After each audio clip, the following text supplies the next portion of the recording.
Assalamualaikum warahmatullahi wabarakatuh. Selamat siang kawan-kawan, gimana kabarnya? Mohon maaf ya untuk perkuliahan hari ini karena kebetulan saya lagi ada urusan, jadi perkuliahan hari ini saya rekam, jadi kawan-kawan bisa melihatnya. Jadi memang ada beberapa kelebihan dan kekurangan ya. Kalau misalkan online Anda bisa melakukan ataupun melihat video saya secara berulang-ulang, tapi memang dari segi kekurangannya Anda pun juga kita akan jauh lebih sulit untuk berinteraksi dua arah. Tapi memang tidak memungkinkan kalau ada pertanyaan, kalau ada apapun itu Anda bisa menanyakan langsung kepada saya. Oke kawan-kawan, pada siang hari ini saya akan membahas mengenai teknologi dan infrastruktur. Jadi bagaimana perusahaan ketika mereka sudah memutuskan bahwa saya pengen perusahaan saya lebih ke arah digitalisasi, mulai dari segi HRD, kemudian dari segi penjualannya, marketing, ataupun dari segi pembelian atau procurement-nya, purchasing dan sebagainya. Nah, memang untuk mencapai hal tersebut tentunya kan butuh infrastruktur ataupun butuh teknologi apa saja ya. Nah, ini akan saya bahas mengenai di detail selanjutnya ya. Tapi sebelum itu memang ada semboyannya terkait dengan digital business. Jadi memang kenapa Anda pada semester 1 itu memang diharuskan untuk mempelajari programming. Jadi pusing ya kemarin ya, pada waktu belajar programming Anda harus menuliskan baris-baris digit kode, dan itu kalau misalkan Anda salah menuliskan satu aja itu programnya nggak bisa jalan. Terus kemudian pada semester ini Anda juga harus belajar mengenai manajemen keuangan, lalu kemudian ada perkuliahan keuangan juga nantinya, ada SDM dan sebagainya, karena memang dalam membuat sebuah bisnis dari sebuah perusahaan, mereka yang ingin menerapkan perusahaan lebih ke arah digitalisasi ya, minimal kalau Anda lihat sekarang biasanya kalau perusahaan minimal sekali pakai fingerprint. Jadi kalau dulu kan pakai ceklok ya, atau enggak biasanya ngisi absen. Nah kalau sekarang lebih ke arah fingerprint. Karena kenapa? Karena rekapnya itu akan jauh lebih otomatis, tinggal tarik data ke komputer, tinggal di save, selesai. Beda kalau misalkan Anda harus nulis satu-satu, apalagi kalau karyawannya misalkan seperti di perusahaan manufaktur, karyawannya itu bisa ribuan. Anda bayangkan itu butuh berapa kertas satu harinya. Itu belum kalau misalkan karyawannya itu banyak yang curang ya, misalkan ngisi absennya atau ngabsenin temannya dan sebagainya, itu memang sulit untuk dikontrol. Dengan ada fingerprint tentunya akan jauh lebih mudah. Dari segi HRD pun akan jauh lebih mudah untuk mengontrolnya. Itu baru HRD. Kalau coba Anda bayangkan tentang dari sisi keuangan, Anda bayangkan kalau misalkan di sisi keuangan Anda mau tuliskan secara manual pakai tulisan tangan ya, kalau misalkan salah satu huruf aja atau enggak nolnya kebanyakan satu, itu udah beda cerita lagi.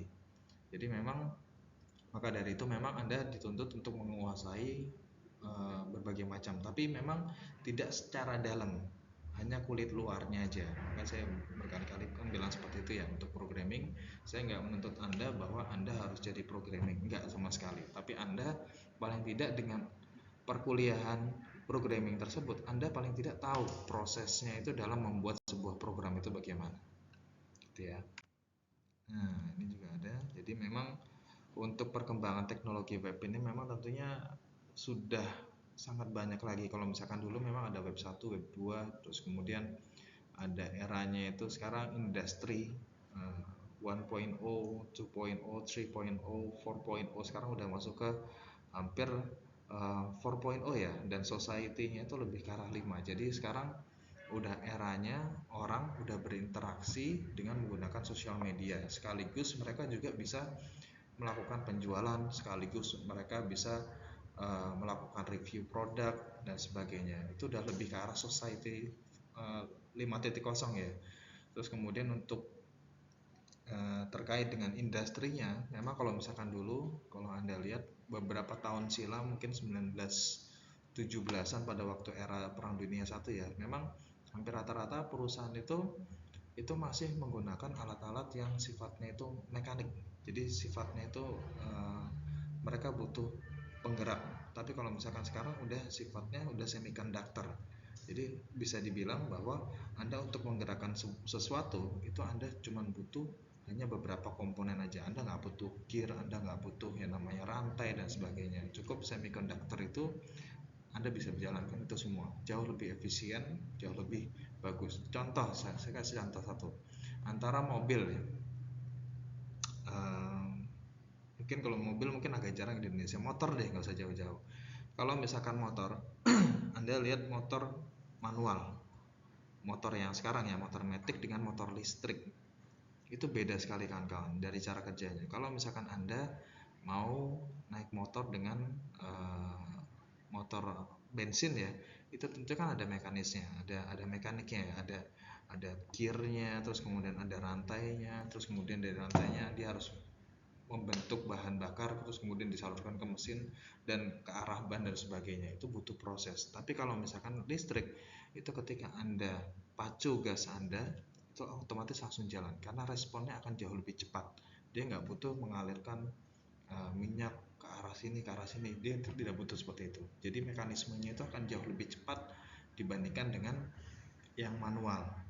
Nah sekarang apalagi itu baru motor ya. Anda kalau misalkan bisa lihat, kalau industri, kalau misalkan di perusahaan manufaktur, Anda bayangkan dari segi semua hal, dari misalkan pabrik plastik deh, pabrik plastik kan butuh yang namanya mereka biasanya kan biji plastik ya. Biji plastik itu biasanya dileburkan, dimasukkan ke mesin, terus dileburkan, terus sebelumnya itu di mixing itu biasanya pakai ya pewarna, terus kemudian ada bahan-bahan yang lainnya ya, terus kemudian masukkan ke arah mesin, terus kemudian dilebur, lalu masuk ke mesinnya itu biasanya bentuknya spiral ya, jadi bentuknya spiral gini, lalu kemudian masuk ke cetakan, terus didinginkan, potong, selesai. Nah bayangkan kalau misalkan Anda melakukan itu pakai manual, Anda manasin biji plastiknya, Anda ngudek-ngudek dulu, terus kemudian Anda masukkan ke mesin, masuk ke cetakan, belum masuk ke cetakan keburu dingin dulu. Nah Anda udah nggak, udah ibaratnya udah lewat, Anda barangnya udah keburu dingin, terus kemudian dipotong, barangnya nggak mungkin presisi seperti pakai mesin. Itu contohnya. Jadi teknologi web ini tentunya akan, dan teknologi terkait dengan e-bisnis ini tentunya akan mempengaruhi banyak hal ya. Apalagi kalau misalkan contoh di tol deh, misalkan Anda jalan-jalan, misalkan mau keluar kota, Pak, saya mau ke Jakarta nih Pak, terus kemudian saya mau naik tol. Nah pada waktu Anda jalan di situ, Anda lihat hampir rata-rata, bahkan hampir semuanya mungkin saya rasa, pintu tol itu sekarang udah nggak ada yang namanya orang yang menjaga di situ lagi, udah semuanya udah mesin. Nah Anda bayangkan kalau misalkan pakai manusia ya, itu kan harus pakai uang kembalian, terus kadang-kadang mungkin ada orang yang lupa bawa uang atau enggak uangnya kurang dan sebagainya, tentunya akan sangat rumit ya ngasih uang kembalian, terus harus ngasih kartu dan sebagainya. Kalau sekarang sistemnya udah pakai e-money, e-tol. Nah itu akan jauh lebih gampang lagi, tinggal tempelkan kartu, kalau misalkan kurang nanti ada petugas yang datang dan sebagainya. Jadi prosesnya akan jauh lebih mudah, walaupun memang di satu sisi ya dengan ada teknologi itu peran-peran manusia itu memang agak sedikit dikurangi. Jadi ya memang tantangannya sekarang ya, jadi Anda memang ditantang untuk nanti pas dunia kerja Anda harus menguasai banyak hal, karena kalau menguasai hanya gitu-gitu aja, tentunya Anda akan kalah bersaing dengan orang lain, apalagi kalah bersaing dengan mesin, itu lebih fatal lagi. Jadi Anda paling nggak harus punya value sendiri, punya nilai tambah di diri Anda. Nah ini untuk bisnis infrastrukturnya ya.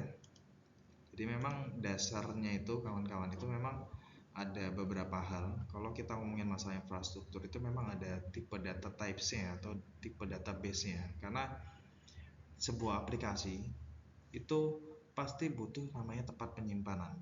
Misalkan saya kasih contoh ya, handphone ini ya, handphone ini Anda nggak ada yang namanya memorinya, nggak ada yang namanya penyimpanan nomor telepon. Jadi Anda ibaratnya cuma mekanik telepon doang nih, jadi kayak zaman dulu ya, cuma telepon aja, jadi nggak bisa nyimpan data, nggak bisa nyimpan suara Anda, nggak bisa nyimpan foto, video dan sebagainya. Jadi handphone ini cuma kayak handphone jadul kemarin. Nah tentunya kan butuh tempat penyimpanan. Nah tempat penyimpanannya itu biasanya dinamakan data types atau database. Nah, semakin berkembang lagi kalau di perusahaan itu mungkin, kalau ini mungkin handphone aja ya, tapi kalau di perusahaan mungkin jauh lebih kompleks lagi kawan-kawan. itu terkait dengan business intelligence. Terus kemudian ada SCM itu supply chain management. Terus kemudian ada CRM, customer relationship management. Ada ERP itu enterprise resource planning. Nah, ini biasanya software yang biasa digunakan oleh perusahaan-perusahaan besar, perusahaan multinasional, BUMN, itu biasanya udah pakai ERP. Biasanya disebutnya mereka ERP itu gini kawan-kawan. Jadi modelnya itu ERP itu adalah bentuk besarnya ya. Nah, bentuk kecilnya itu namanya SAP, Service Access Point. Dimana Service Access Point itu kadang suka dipelesetin namanya SAP, setan aja pusing. Jadi agak susah ya, karena software itu sangat banyak banget fungsinya. Jadi untuk orang menggunakan software itu agak kesulitan. Jadi makanya dipelesetin gitu aja, setan aja pusing. Nah, terus kemudian ada e-market. E-market itu terkait dengan e-commerce ya. Terus kemudian ada enterprise portal.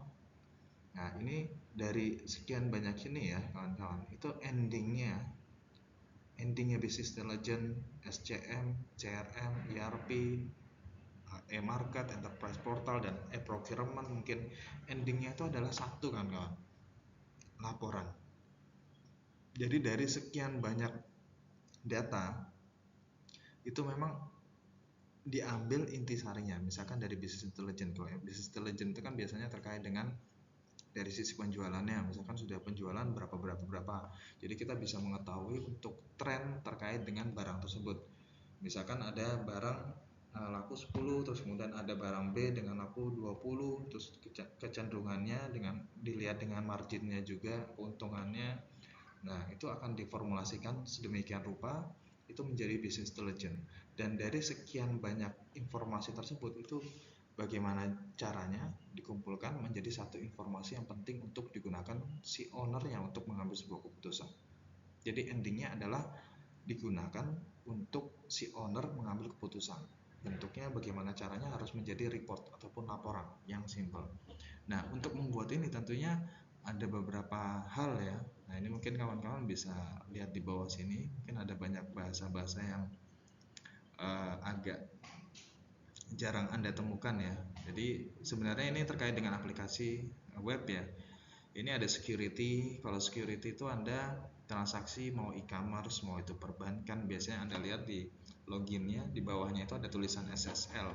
SSL itu adalah sistem keamanan yang disediakan oleh pihak ketiga. Nah, terus kemudian ada sistem manajemen sistem ya. Manajemen sistem itu terkait kalau perusahaan rata-rata kalau mereka menerapkan ISO ataupun mereka menerapkan BRC, British Retail Consortium, atau enggak mereka menerapkan terkait dengan apa, misalkan HACCP, Hazard Analytical Critical Control Point. Nah, tentunya dari masing-masing sistem itu mereka kan tentunya punya patokan. Di tiap perusahaan biasanya patokannya beda-beda. Contoh misalkan di perusahaan makanan mereka ada standarnya. Contoh misalkan di perusahaan kayu misalkan, nah mereka ada standarnya lagi. Standarnya apa? Harus OSAS ataupun harus ada 14.000 misalkan terkait dengan AMDAL, karena kan urusannya dengan limbah ya dan sebagainya. Jadi sistem manajemen itu lebih ke arah kompleks ya. Biasanya di perusahaan itu memang beda-beda dan tata cara pengaturannya pun juga beda-beda. Terus kemudian ada storage management, ini yang tadi saya bilang ya, contohnya kayak handphone. Apabila nggak ada handphone, nggak ada storage-nya kayak HP jadul ya. Nah, sekarang memang lebih ke arah storage, apalagi kalau sekarang yang paling sering digunakan ada yang namanya e-cloud. E-cloud itu penyimpanan di atas awan. Nah, jadi kita nggak perlu menyimpannya itu di komputer kita, jadi kita tinggal menguploadnya. Itu contohnya kayak Google Drive, terus kemudian ada Terra Cloud dan sebagainya. Itu banyak ya sekarang ya untuk storage management. Dan SW ini software. Terus standarnya untuk pemrogramannya, pemrogramannya itu mungkin kemarin Anda belajar terkait dengan C++ ya. Nah, C++ itu nanti jadinya bukan aplikasi web. Aplikasi web bisa, cuman tidak digunakan ke arah situ, lebih detailnya mungkin orang jarang menggunakan aplikasi itu untuk digunakan di aplikasi web. Tapi kalau Anda kalau nggak salah semester 4 atau semester 5 ya, nanti ada pelajaran pemrograman website. Nah, Anda akan mempelajari terkait dengan website itu bagaimana tentang Java, terus kemudian XML, LADP, LDAP, terus kemudian TCP/IP dan sebagainya. Ini bentuk softwarenya. Nah, itu untuk aplikasi websitenya. Jadi buat apa kalau misalkan Anda menggunakan aplikasi yang memang tidak diperuntukkan untuk hal itu. Jadi kalau aplikasi web memang lebih banyak menggunakan Java itu sebagai patokan dasarnya. Java itu bukan Jawa, bukan bahasa Jawa, cuman bahasa pemrograman itu biasanya lebih ke arah object oriented, jadi lebih ke arah objek, kita melihat objek lalu membuat programnya. Jadi ibaratnya kalau misalkan Anda melihat handphone, nah saya pengen melihat handphone nih, nah saya melihat beberapa aspeknya. Oh, handphone itu ada soft case-nya, ada kameranya, terus kemudian ada layarnya dan sebagainya. Nah, kalau misalkan sistem OOP itu tidak melihat seperti itu, jadi melihat secara keseluruhannya handphonenya. Nah, kamera, LCD dan sebagainya itu adalah function atau fungsinya. Jadi memang agak sedikit perbedaan. Anda mungkin nanti semester 4 ya akan saya jelaskan lebih lanjut lagi. Ini ada pemrograman, model-model programan, terus kemudian ada server itu mungkin kalau Anda lihat di perusahaan-perusahaan seperti Google atau enggak perusahaan-perusahaan IT, ini mereka biasanya punya server sendiri. Server itu macam-macam, bisa Anda beli mesin, biasanya bentuknya adalah seperti CPU. CPU itu mesin komputer ya, yang kotak kecil itu, ada yang besar-besar, apalagi tergantung dengan jenis perusahaannya. Kalau perusahaan itu memang dia merupakan data center, itu biasanya bentuknya adalah kotak-kotak. Anda tahu harganya berapa? Untuk server itu paling ke 32 juta dolar. Itu paling tidak, paling murah banget. Itu kalau misalkan Anda pengen terkait dengan data mining ataupun data warehouse ataupun tempat penyimpanan data. Atau Anda bikin misalkan www.google.com. Nah, google.com itu kan tentunya mereka harus menyimpan seluruh informasi yang ada di dunia, baik itu foto, baik itu gambar dan macam-macam. Mereka harus melakukan link tersebut. Nah, untuk melakukan linknya tersebut itu kan pasti butuh penyimpanan data sementara. Nah, data sementaranya mungkin kecil kawan-kawan, karena data aslinya itu kan disimpan. Misalkan contoh gini deh, misalkan saya ada www.solidar.com. Nah, saya itu ngupload foto. Nah, foto tersebut nanti kan bisa dilihat di Google kan. Nah, foto aslinya disimpan di tempat saya, tapi di tempat Google itu ada penyimpanan sementaranya, namanya cache. Nah, cache tersebut bayangkan itu baru di tempat saya. Nah, bayangkan satu dunia ini mereka punya cache semua. Itu pasti penyimpanannya akan sangat banyak sekali ya. Jadi makanya server data dari perusahaan-perusahaan itu tuh memang luar biasa besar banget.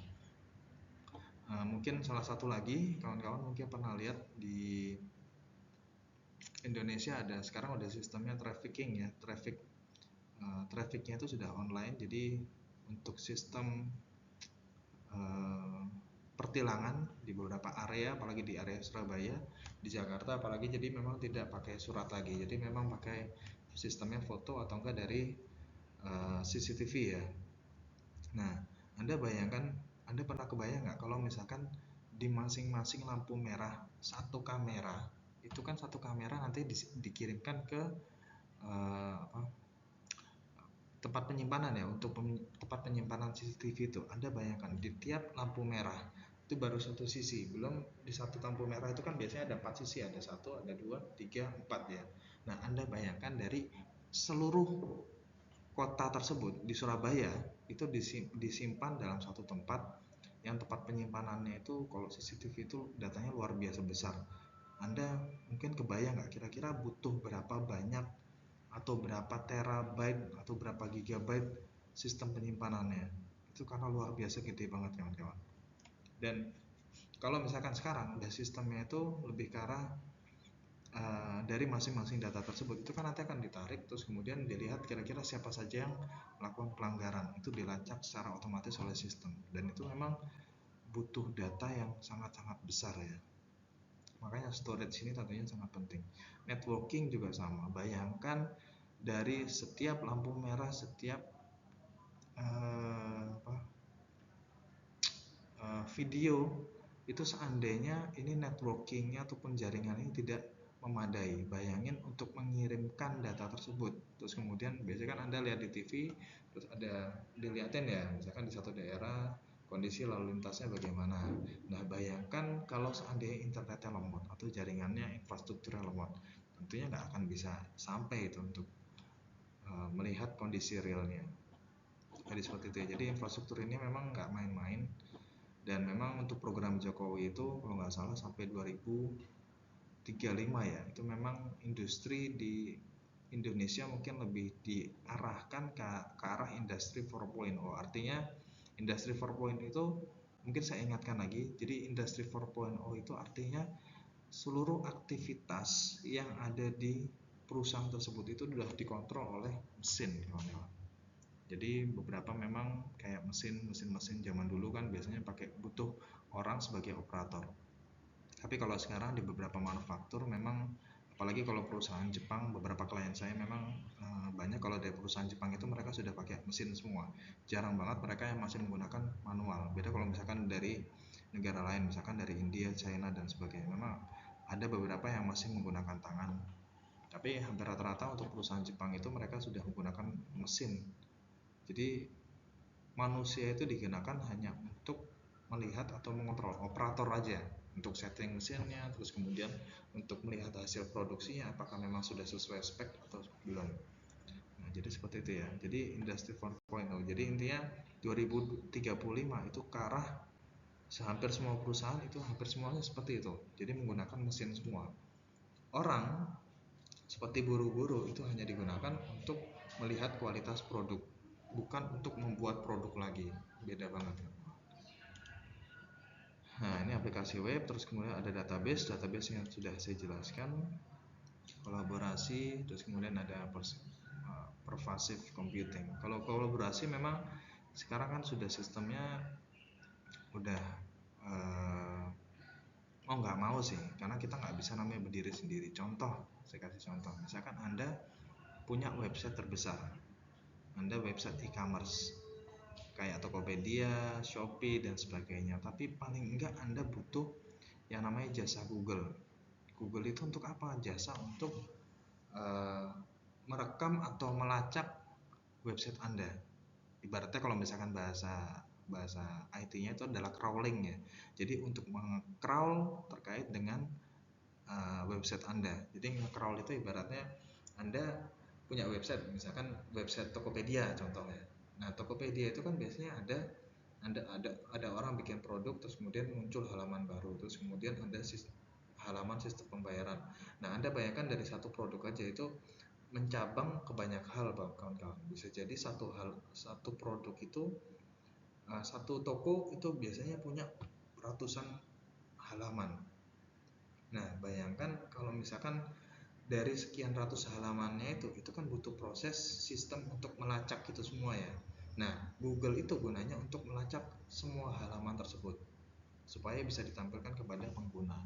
Nah, itu contohnya. Terus kemudian contohnya lagi kalau misalkan dari sisi e-commerce, misalkan contoh kayak Tokopedia dan sebagainya, mereka kan menyediakan tempat, tapi tentunya untuk pengirimannya itu kan pasti butuh kolaborasi, baik itu dari jasa ekspedisi, JNT, JNE, apalagi misalkan Ninja dan sebagainya, minimal atau enggak dari sistem pembayaran deh. Sistem pembayaran pasti butuh namanya perbankan atau pihak ketiga dan sebagainya. Kan saya agak cepat ya kawan-kawan ya. Nah, ini komponen infrastruktur. Nah, sebetulnya memang ini mungkin agak saya skip aja kawan-kawan ya. Nah, ini untuk domain name-nya itu sebenarnya memang butuh beberapa hal ya. Biasanya kalau di Indonesia kan lebih cenderung pakai .com ya. Terus kemudian di beberapa negara mungkin ada yang pakai .net juga. Nah, dari masing-masing .com, .gov, .org, .net, .edu, mungkin kalau misalkan di sini .id itu juga sama. Nah, ini namanya domain, kawan-kawan. Domain itu ibaratnya nama dari websitenya. Ya, mungkin saya jelaskan lagi. Jadi ini .edu. .edu itu bisa digunakan untuk instansi ataupun institusi pendidikan. Kalau .com itu biasanya lebih ke arah pemakaian secara umum. Kalau misalkan .gov itu biasanya digunakan untuk pemerintahan, cuman pemerintahannya kalau di biasanya di Indonesia atau di luar negeri itu. Kemudian org ini organization ataupun biasanya digunakan untuk website-website, misalkan foundation atau enggak perusahaan-perusahaan yang sifatnya badan amal atau enggak perusahaan terkait dengan himpunan dan sebagainya, itu biasanya menggunakan org. Nah, net itu .net mungkin Anda jarang menjumpai ya, tapi hampir rata-rata perusahaan IT itu menggunakan yang belakangnya .net. Ya, ada sih yang pakai .com juga, tapi rata-rata untuk perusahaan IT itu menggunakan .net. Nah, .com itu atau .edu, .gov dan sebagainya ya. Ini tentunya mereka butuh yang namanya second level domains. Second level domains itu artinya mereka yang tadi saya bilang, misalkan kayak Tokopedia itu kan mereka banyak halaman ya. Tentunya untuk orang agar bisa tahu halamannya itu apa saja, mereka kan butuh yang namanya tempat, atau mereka butuh yang namanya sistem pencarian. Nah, sistem pencarian itu salah satunya adalah Google. Nah, di mana Google ini endingnya adalah melakukan penjualan. Di mana penjualan ini biasanya ada database. Jadi misalkan ada .com, ada orang membeli dari shopee.com, terus kemudian mereka dicarinya dari mana? Dari Google.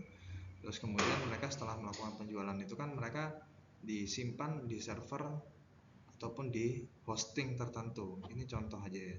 Nah, dari penjualan tersebut, dari sales tersebut itu biasanya disimpan dalam bentuk kalau di manual kan biasanya sales order form ya, ataupun formulir penjualan. Nah, tapi kalau misalkan transaksinya online, nah itu biasanya tersimpan dalam bentuk database ini. Nah, semakin banyak aktivitas, misalkan di Shopee ada semakin banyak aktivitas penjualan, tentunya untuk akses untuk servernya ini kan akan semakin banyak. Jadi seperti itu. Jadi ini yang di atasnya ini namanya domain, yang di bawah ini namanya hosting. Hosting itu ibaratnya tempat penyimpanannya lah. Kayak Anda kalau .com itu ibaratnya itu cuman Anda punya nama. Nah, kalau misalkan ini hosting ya, itu ini adalah tempat untuk menyimpannya. Nah, ini untuk infrastruktur untuk e-business. Jadi pengertian menurut IBM, jadi arsitektur ini HW ini maksudnya hardware, software, konten, dan data yang digunakan untuk memberikan layanan e-business untuk karyawan, pelanggan, dan mitra. Jadi mitra, kenapa mitra? Karena mitra itu lebih ke arah stakeholder ya. Jadi bisa jadi ya mitra kerja atau enggak mereka dari sisi pemerintahan itu masuk ke mitra. Intinya stakeholder. Itu kalau misalkan kita ngomongin masalah infrastruktur. Ini lapisannya. Jadi lapisan yang paling sebenarnya ada lapisan 1, 2, 3, 4, 5 ya. Ini kalau misalkan kita ngomongin masalah kontennya dulu deh, yang bawah sini ya. Nah, sebenarnya ketika Anda beli barang, contoh beli barang di Shopee atau enggak Anda beli barang di marketplace. Nah, Anda kan akan disuguhkan di aplikasinya. Aplikasinya baik itu website ataupun aplikasinya baik sisi mobile, bisa mobile atau enggak desktop. Anda mengaksesnya itu bisa lewat handphone, bisa lewat komputer. Nah, itu masuk ke konten data layer. Nah, konten data layer itu butuh yang namanya extranet, terus kemudian internet. Intinya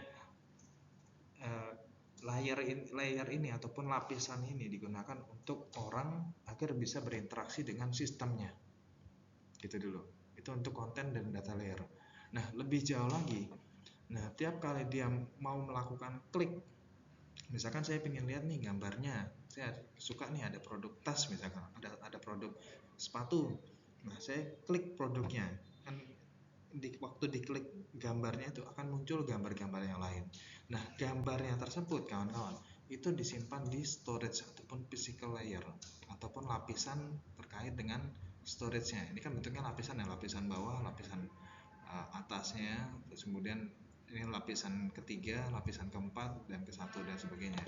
Nah, lapisan keempat ini digunakan untuk penyimpanan.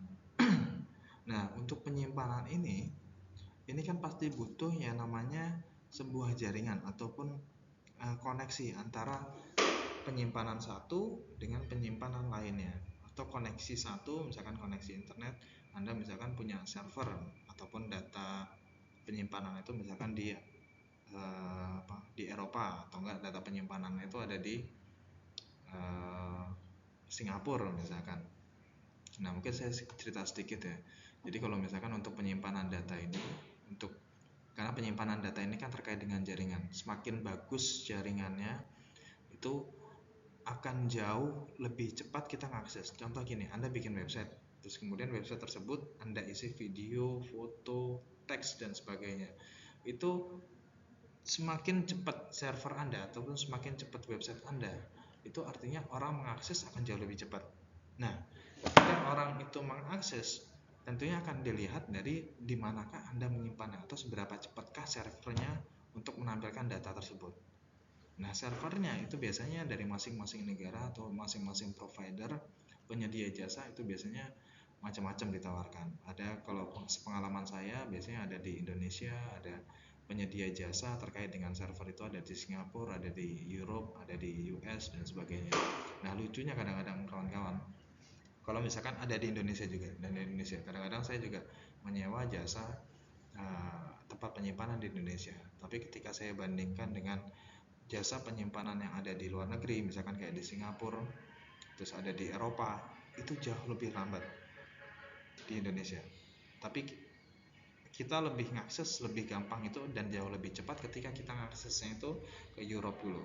Contohnya perbandingannya gini Kang, misalkan saya mau pesan handphone dari laptop Anda, dari laptop saya lah ya, nggak usah laptop Anda. Misalkan saya mau pesan handphone nih, nah saya kan ketik di komputer saya kan, nah itu baru masukkan ke koneksi saya, terus kemudian dari HP saya ataupun dari laptop saya akan mengirimkan sinyal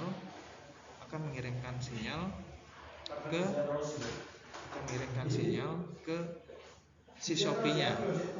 Nah, dari ketika mengirimkan untuk sinyal ke Shopee tersebut, itu kan Anda akan mengirimkan ke server yang tersebut.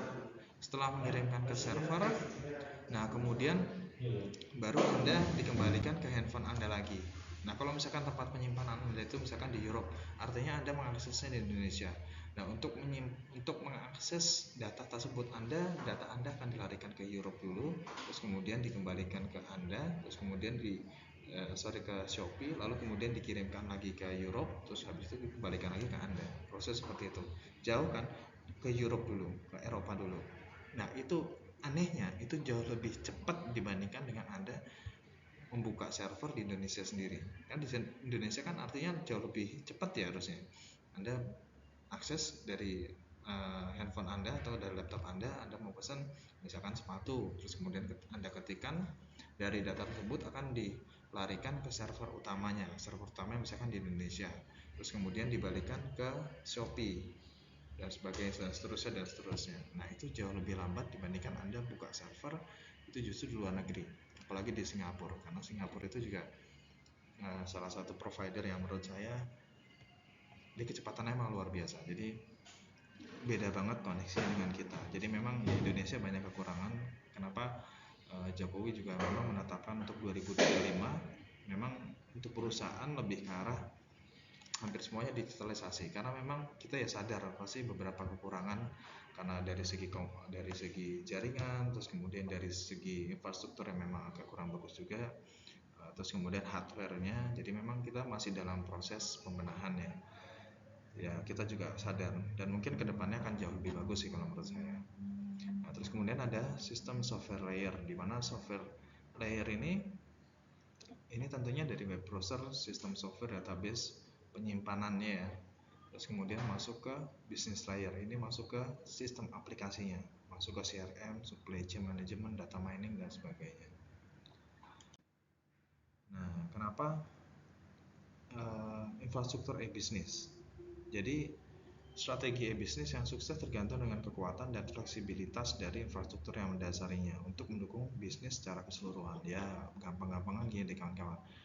Semakin bagus sistemnya, kalau misalkan tidak didukung oleh hardware-nya akan susah juga. Contoh misalkan Anda menginstal aplikasi misalkan e-commerce, SAP deh.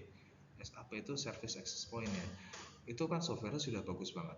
Nah, Anda gunakan itu di aplikasi handphone Anda yang masih mungkin Android 5 ataupun Android 4. Itu kan sudah jadul banget ya. Tentunya pemakaiannya itu nggak akan maksimal kan kawan. Karena ketika Anda punya aplikasinya sudah bagus banget, tapi Anda gunakan di hardware-nya yang kurang bagus, tentunya nggak akan berjalan dengan optimal. Nah, sama kalau misalkan terkait dengan e-business ini, semakin bagus terkait dengan e-businessnya itu maksudnya mekanisme di dalamnya, misalkan dari sisi penjualan sudah bagus, software yang dia gunakan sudah bagus, tapi masalahnya dari infrastruktur minimal jaringannya aja lemot. Gimana? Jadi memang semuanya sudah bagus, tapi ketika mengakses ke aplikasi tersebut jaringannya lemot. Dari situ aja sudah kurang bagus. Itu baru dari sisi internetnya doang, belum dari sisi yang lainnya. Jadi makanya memang untuk infrastruktur itu dalam e-business itu sangat penting sekali, dan wajib ketika Anda ataupun perusahaan itu memang menetapkan bahwa saya pengen perusahaan saya lebih ke arah digitalisasi, maka mereka juga harus bilang bahwa ya udah, kalau misalkan Anda mau menerapkan digitalisasi, ya Anda harus menyiapkan infrastrukturnya juga harus bagus juga. Nah, ini kemudian ada masalah-masalah utama dalam bisnis. Jadi memang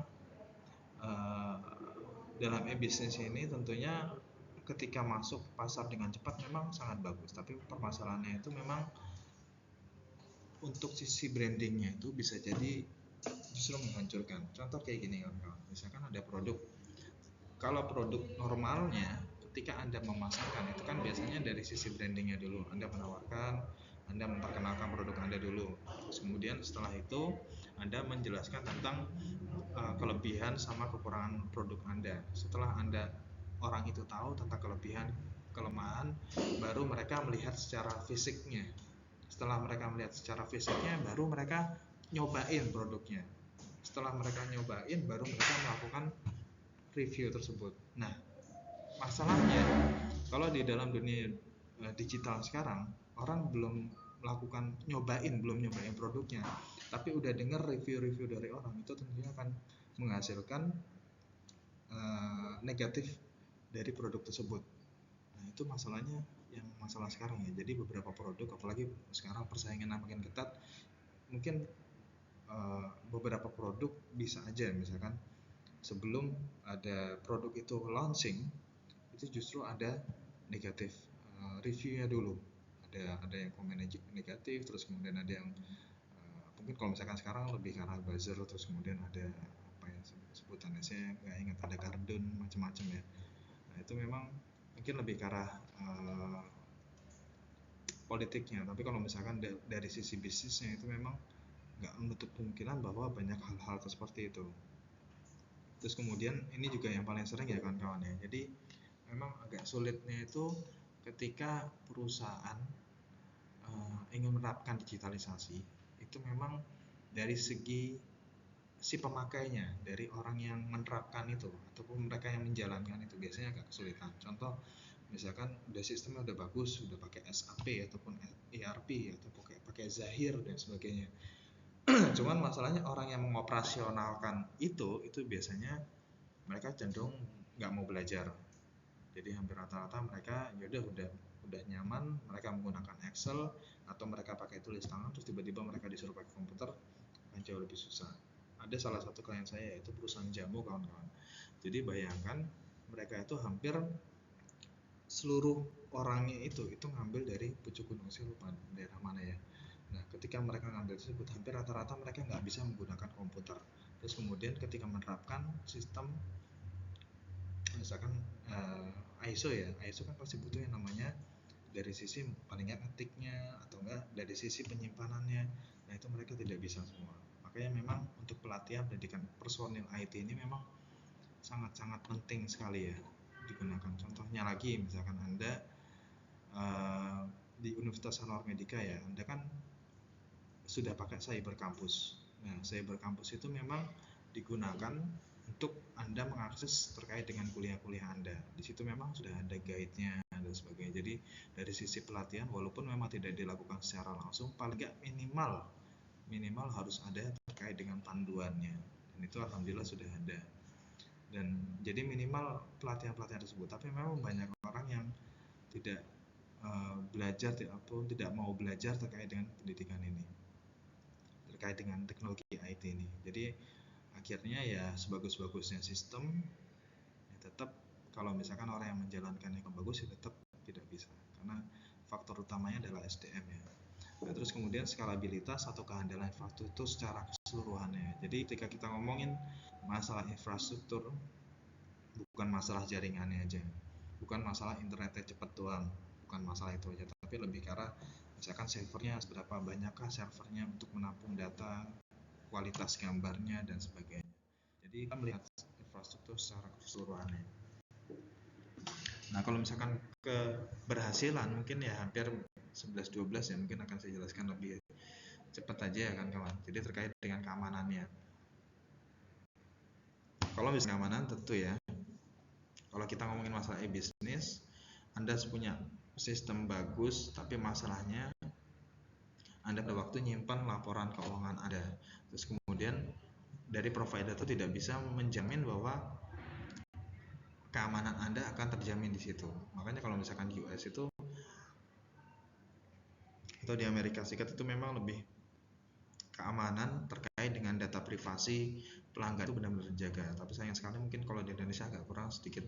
Jadi banyak kebocoran data. Dan terakhir mungkin Anda pernah dengar kasusnya sosial media di US, saya nggak bisa sebutkan namanya. Itu memang dituntut karena menyebarkan untuk keamanan pribadi ya. Nah, itu masih banyak terjadi di luar negeri. Tapi di Indonesia mungkin karena dari segi keamanannya pun juga orang jarang yang banyak yang menggunakan aplikasi tersebut, terus jarang yang menggunakan, maksudnya aware terhadap keamanan tersebut. Jadinya memang ya kesannya ya datar-datar aja. Padahal sebenarnya keamanan itu sangat penting, apalagi kalau Anda beli di aplikasi misalkan di e-commerce, Shopee, Tokopedia dan sebagainya. Terus kemudian Anda memasukkan data pribadi. Terus kemudian data pribadi itu disebarkan ke banyak orang. Tentunya kan Anda juga pasti ngerasa insecure ya. Seperti itu. Terus kemudian fleksibilitas ya tentunya. Kalau kita ngomong masalah infrastruktur ya fleksibilitas ini sangat penting sekali. Karena orang yang biasanya dari dulu orang hanya menggunakan mereka harus menggunakan motor atau mereka menggunakan mobil untuk mendapatkan salah satu barang. Nah, sekarang udah nggak perlu seperti itu. Seperti itu ya. Nah, akan saya lanjutkan aja kawan-kawan.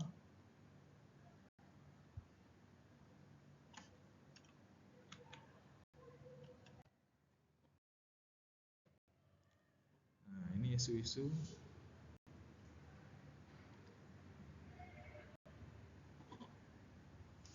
Nah, ini terkait dengan intranet dan extranet kawan-kawan. Jadi kalau intranet mungkin di semester 1 sudah mempelajari kayaknya ya, pernah dapat soal ini, perbedaan antara intranet extranet itu apa? Nah, sangat beda sekali ya. Kalau intranet ini digunakan untuk mempublikasikan informasi, menyampaikan informasi, mendukung e-commerce dan kegiatan lainnya dalam organisasi. Di dalam organisasi. Ini kata kuncinya, di dalam organisasi. Jadi artinya intranet itu biasanya digunakan sebuah perusahaan itu antara satu perusahaan aja, antara satu karyawan dengan karyawannya dalam satu perusahaan. Itu biasanya dinamakan intranet. Contohnya misalkan kayak absensi tadi, absensi kan bisa dilakukan pakai fingerprint. Itu biasanya ada kabel nyambung ke komputer, yaudah ketika mereka fingerprint yaudah akan langsung masuk datanya ke komputer atau langsung bisa ditarik datanya. Terus yang kedua, paling gampang misalkan CCTV, ada CCTV di pojok-pojok itu. Nah, ketika data tersebut diambil, gampang, udah anda tinggal masuk ke servernya, terus kemudian tinggal di download, selesai. Itu untuk intranet. Terus kemudian extranet. Kalau extranet itu karena extranet ya, extranet itu lebih ke arah komunikasi bisnis dengan orang lain. antara bisnis to bisnis. Kalau misalkan secara definisinya itu memang digunakan untuk menyediakan layanan online yang dibatasi untuk pelanggan bisnis atau saat dua bisnis menghubungkan internet masing-masing untuk komunikasi bisnis. Jadi memang dua-duanya ada yang namanya fitur CMS, Customer Management System. Jadi untuk mengelola customer itu dua-duanya juga ada. Jadi intranet itu digunakan untuk mengelola pelanggan di internal, extranet itu untuk mengelola pelanggan ataupun mitra bisnis di eksternal. Dua-duanya pasti ada mengelola pelanggan. Jadi ada yang namanya fitur CMS-nya. Nah, kalau misalkan di intranet di suatu perusahaan, jadi bukan hanya pelanggan eksternal aja, ada pelanggan internal juga.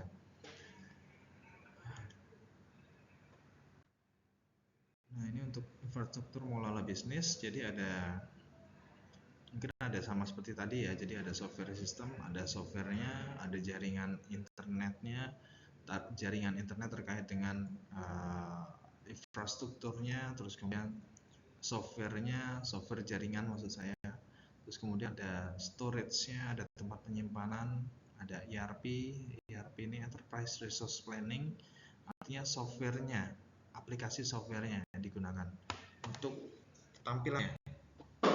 Terus kemudian ada data perusahaannya, baik itu data mining terus atau enggak data perundangan. Biasanya tempat data itu biasanya kalau di suatu perusahaan biasanya mereka pakai yang namanya Oracle atau enggak pakai yang namanya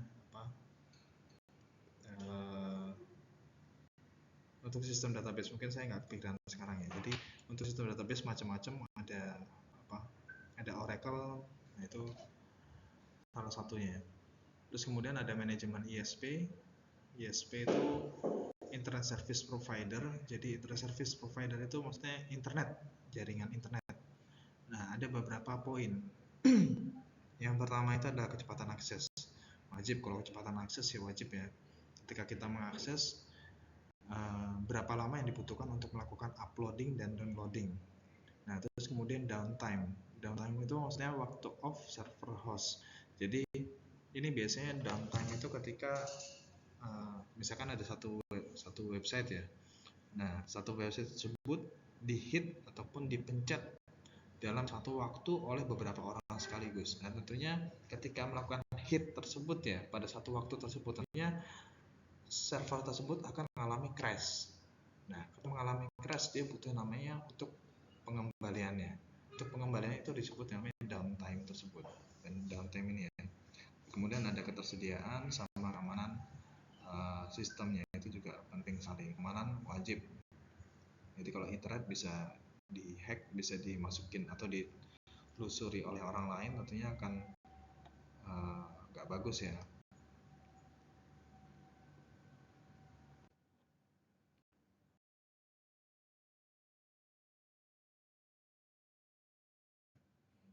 Mungkin saya cepatkan aja. Jadi kalau intranet itu ada beberapa hal. Jadi terkait dengan firewall. Jadi kalau firewall itu artinya kan adalah dinding api. Nah, dinding api itu sebenarnya sistem keamanan. Sistem keamanan itu ada beberapa poin, bisa dari komputer Anda, bisa dari handphone Anda, bisa disetting dari jaringannya. Itu ada firewall atau ada keamanan sendiri-sendiri. Jadi firewall itu adalah software khusus yang melindungi intranet dari akses yang tidak sah dari luar. Jadi ibaratnya dinding api itu kayak ada dinding api, terus kemudian ada orang yang masuk, itu akan terpental. Nah, itu sama kayak firewall ya. Jadi intinya membatasi akses dari pihak luar untuk masuk ke dalam software Anda. Terus kemudian ada middleware digunakan untuk integrator sistem untuk membuat hubungan antara aplikasi organisasi atau anggota yang berbeda dari rantai pasokan. Middleware ini sama kayak yang tadi ya, extranet ya. Jadi biasanya digunakan untuk macam-macam. Salah satu contohnya itu misalkan sistem kalau misalkan di Pertamina dulu ya, ada sistem terkait dengan melihat untuk tabungnya. Nah, kalau misalkan tabungnya itu masih kosong, nah itu nanti akan muncul notifikasi tertentu. Atau enggak ketika tabungnya itu sudah penuh akan muncul. Jadi gunanya itu agar tabung tersebut itu tidak kepenuhan atau tidak melewati ambang batas untuk penyimpanannya. Nah, biasanya digunakan untuk macam-macam hal tersebut ya.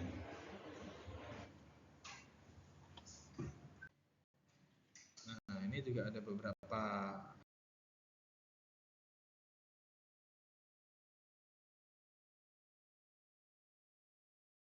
hal untuk penyimpanan.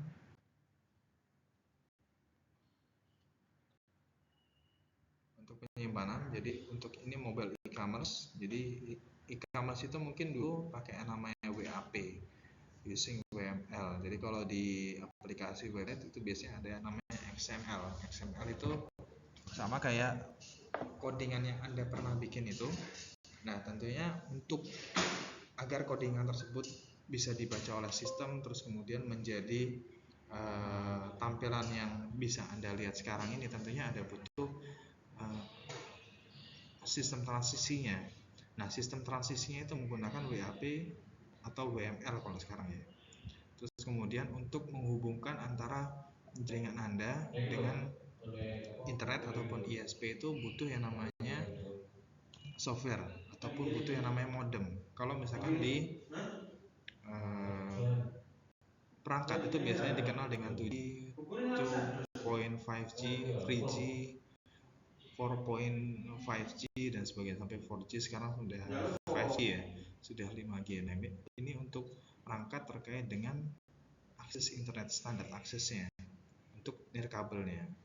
Nah, terus kemudian untuk mobile application-nya itu ada beberapa hal, ada social location based on marketing, ada aplikasi SMS, terus kemudian ada aplikasi nirkabel, jadi bisa Bluetooth, bisa kalau sekarang udah dihubungkan antara aplikasi handphone, terus kemudian dihubungkan dengan mobil dan sebagainya. Jadi ada aplikasi nirkabel Bluetooth untuk menghubungnya. Nah, dulu untuk web ini memang perkembangan web sangat banyak ya. Kalau misalkan sekarang itu sudah masuk ke web berapa ya? Kalau ini awal mulanya untuk web 2.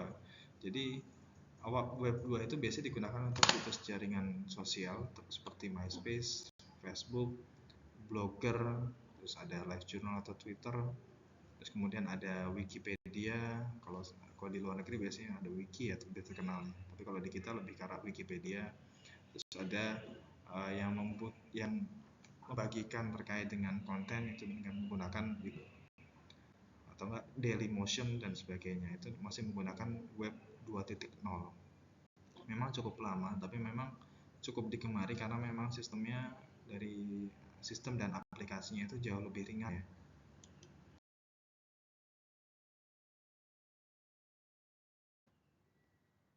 Nah, karakteristiknya itu web 2 itu bentuknya layanan, bukan paket software. Terus kemudian data semakin kaya karena banyak orang yang menggunakan. Terus kemudian pengguna sebagai pengembang atau konten yang dibuat pengguna. Maksudnya gini, jadi kalau YouTube itu kan ibaratnya tempat penyimpanannya aja. Artinya ada orang, ada konten kreatornya, atau ada orang yang membuat kontennya, videonya. Nah, ada orang yang membuat sekaligus ada orang yang menonton. Nah, YouTube itu ibaratnya dari sisi tengah-tengahnya, dia menyediakan layanan terkait dengan tempat penyimpanannya, terus kemudian algoritmanya, terus kemudian bagaimana video itu bisa ditampilkan sesuai dengan kesukaan dari orang-orang tersebut berdasarkan dengan usia, demografi dan sebagainya. Nah, itu YouTube yang akan membuat algoritmanya atau sistemnya atau cara kerjanya. Nah, terus kemudian ada user interface, ini yang paling membedakan yang tadi saya bilang ya. Jadi kalau karakteristik web 2.0 itu user interface-nya itu ringan dan model pengembangannya itu kan jauh lebih mudah. Makanya sampai sekarang pun walaupun memang dinilai web 2.0 ini dinilai jadul, tapi masih sering untuk digunakan karena memang performanya sangat bagus, karena jauh lebih enteng. Kalau misalkan digunakan untuk masing-masing platform itu juga masih bisa digunakan.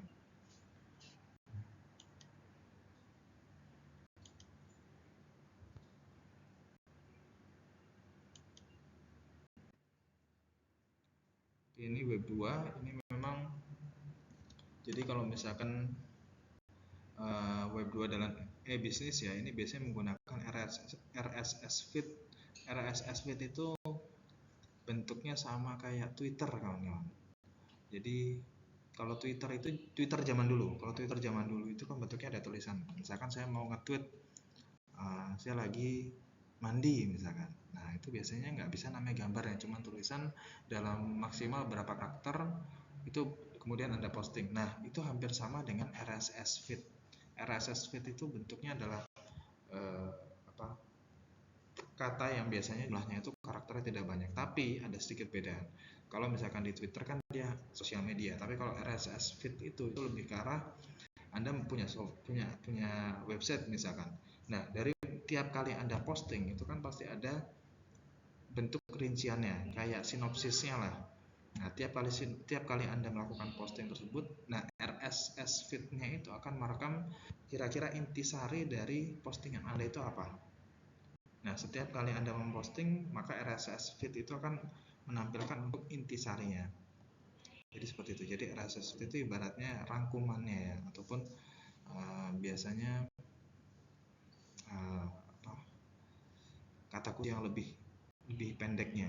Terus kemudian ada widget. Widget itu kalau misalkan Anda lihat di website itu biasanya di kolom sebelah kanan atau di kolom sebelah kiri atau di kolom sebelah atasnya itu biasanya ada tombol-tombol menu. Misalkan sebelah kanannya ada login atau sebelah atasnya itu ada tulisan menunya. Nah itu masuk ke widgetnya. Atau enggak di sebelah kanan biasanya ada bisa ngelihat total pengunjung kalau di website ya. Jadi untuk website misalkan google.com, Google atau website apapun itu. Nah biasanya ada fitur-fitur di sebelah kanannya atau di fitur sebelah kiri atau di bawah atau di atas. Nah itu dinamakan widget, aplikasi tambahan. Terus kemudian web 2.0 ini merupakan software yang open source. Jadi open source itu artinya kalau misalkan Anda membuat sebuah software, nah terus kemudian Anda memperkenankan orang lain untuk melakukan editing, untuk melakukan pengembangan, nah itu bisa Anda melakukan open lisensi. Open lisensi itu biasanya lebih dikenal dengan software open source. Open lisensi itu mungkin seperti gambar, video, dan sebagainya. Tapi kalau misalkan kita ngomongin masalah coding, kita ngomongin masalah software, itu biasa lebih ke arah open source, lebih dikenalnya. Nah banyak banget perusahaan-perusahaan yang melakukan open source. Anda bisa lakukan, atau mungkin kalau sistem operasi yang paling terkenal kalau sekarang adalah Linux. Linux itu salah satu sistem yang dia sistemnya dikembangkan secara terus dan banyak developer yang melakukan pengembangan tersebut. Dan untuk open source ini tentunya ini sangat mendukung sekali terkait dengan web 2.0 ini. Terus kemudian yang paling penting sekarang lagi ya, ini yang lagi hot nih kayak ini, ada SAS. SAS itu service as level kalau salah. Ada SAS ya. Jadi intinya kalau SAS ini bentuknya adalah sebuah server atau sebuah aplikasi yang digunakan orang sebagai layanan. Contohnya misalkan cloud computing. Contohnya lagi misalkan kayak YouTube. Kalau YouTube itu kan ibaratnya Anda melakukan mengupload YouTube ya supaya ditampilkan oleh si YouTuber. Padahal dalam konteks itu Anda sedang menitipkan video Anda ataupun si YouTube itu menyediakan cloud computing ataupun menyediakan tempat penyimpanan. Jadi seperti itu. Atau kalau misalkan sekarang lebih banyak lagi, jadi perusahaan-perusahaan itu yang sistemnya sudah cloud computing atau sistem workspace-nya itu lebih ke arah dimasukkan ke dalam cloud ya, sistemnya cloud. Contohnya itu biasanya kalau perusahaan-perusahaan Anda ingin lihat, apalagi nanti Anda sudah bekerja, biasanya Anda melakukan editing video ataupun tulisan itu cukup di browser Anda, terus kemudian akan saling terintegrasikan dengan bagian lainnya. Contohnya apa? Contohnya kayak Google Drive. Anda menyimpan data, Anda menyimpan dokumen misalkan di Google Drive, terus kemudian Anda masukkan dokumen tersebut disimpan dalam bentuk Word ataupun Excel. Nah, setiap kali Anda edit, nah ketika Anda edit, waktu disimpan, orang lain itu ketika melihat, itu akan lihat perubahannya Anda. Nah, itu untuk sistem cloud computing. Nah, hampir rata-rata kalau cloud computing itu digunakan dengan posisi karyawan yang saling berjauhan ataupun berbeda demografinya. Sekarang sudah cukup banyak ya, apalagi kalau misalkan di dunia IT. Kalau dunia IT itu memang kadang Anda untuk mengerjakan sebuah project butuh orang lain, misalkan beda negara, beda kepulauan, ya, untuk mengerjakan dalam satu waktu yang sama dengan mengerjakan project yang sama. Nah, kalau misalkan mengerjakan project yang sama, punya filenya itu beda-beda, tentunya kan rumit kan kawan. Beda kalau misalkan dalam satu tempat projectnya orangnya jauh-jauhan, tapi projectnya itu dikumpulkan jadi satu tempat. Ibaratnya servernya itu menjadi satu cloud computing dengan menggunakan cloud tersebut. Tentunya ketika orang membuka file tersebut akan bisa melihat, oh ternyata perubahannya ada di sini, di sini, di sini. Jadi orang nggak bekerja dua kali. Jadi itu salah satu kelebihannya. Nah, ini web 1, kalau web sebelumnya itu lebih statis, biasanya digunakan perusahaan untuk menampilkan informasi terkait dengan informasi perusahaannya, terus kemudian cara mengkontaknya atau tampilan produknya dan sebagainya. Jadi memang jauh lebih simpel.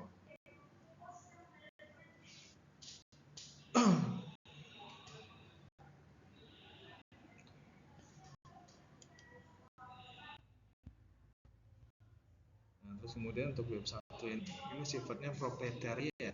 Proprietary, jadi filosofinya kalau di web 1 itu perusahaan mengembangkan perangkat lunak di aplikasi, pengguna dapat mengunduh tapi tidak bisa melihat bagaimana aplikasi bekerja atau mengubahnya. Jadi kalau aplikasi web 1 beda ya kalau di aplikasi web 2. Kalau web 2 mungkin bisa dilakukan pengembangan, jadi bisa dilakukan open source ini. Jadi artinya software tersebut dibuka oleh orang, siapa saja yang mau menduplikasinya, siapa saja yang mau mengembangkannya, itu bebas. Kalau di web 2 ini akan dimudahkan dengan hal tersebut. Nah, ini kawan-kawan mungkin bisa dilihat untuk tugasnya ya. Jadi tugasnya Anda diwajibkan untuk melihat kira-kira si Google, ini alamat web, misalkan saya kasih contohnya itu misalkan google.com ya. Kira-kira si google.com ini ketika mereka memberikan layanan sistem pencarian, karena Google itu kan sistem pencarian ya. Kira-kira si Google ini ketika mereka memberikan layanan, mereka butuh perangkat keras atau perangkat lunak apa saja. Nah, Anda bisa kerjakan di Google dengan bukan Word atau PowerPoint juga nggak masalah. Oke, mungkin perkuliahan saya sekian, tutup dengan tugas ini. Nanti untuk deadline-nya sekitar minggu depan. Nanti kalau misalkan ada kawan-kawan yang butuh, ada pertanyaan, monggo silakan langsung ditanyakan aja, bisa via WA ataupun bisa datang ke ruangan. Mungkin saya tutup kuliah saya. Terima kasih. Assalamualaikum warahmatullahi wabarakatuh.